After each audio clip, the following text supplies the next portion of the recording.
প্রধানমন্ত্রী তারেক রহমান বলেছেন, অনেক প্রত্যাশা নিয়ে জনগণ রাজনৈতিক দলগুলোর দিকে তাকিয়ে আছে। আগামী দিনে দেশের মানুষের ভাগ্য পরিবর্তনের জন্য কাজ করতে হবে। শনিবার বিকেলে বাংলাদেশের চীন মৈত্রী সম্মেলন কেন্দ্রে জামায়াতে ইসলামীর ইফতার মাহফিলে যোগ দেন প্রধানমন্ত্রী। এ সময় তিনি বলেন যে গণতন্ত্রের জন্য অনেক মানুষ ত্যাগ স্বীকার করেছে, হত্যা গুমের শিকার হয়েছে, নির্বাচনের মাধ্যমে সেই গণতন্ত্রের যাত্রা শুরু হয়েছে।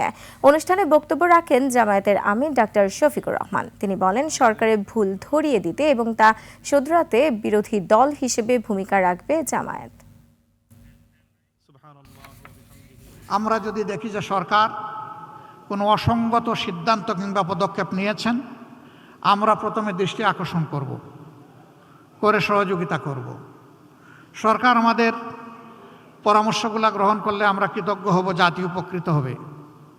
সরকার আমাদের পরামর্শ গ্রহণ না করলে বিরোধী দলের যে ভূমিকা সেইটাই আমরা পালন করব।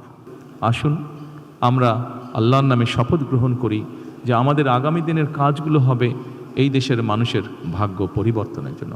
আসুন আমরা আল্লাহর দরবারে সেই রহমত চাই যার মাধ্যমে আল্লাহ আমাদেরকে এই দেশের মানুষের ভাগ্য পরিবর্তনের জন্য, এই দেশের ভাগ্য পরিবর্তনে কাজ করার তৌফিক আমাদেরকে আল্লাহ তাআলা দিবেন।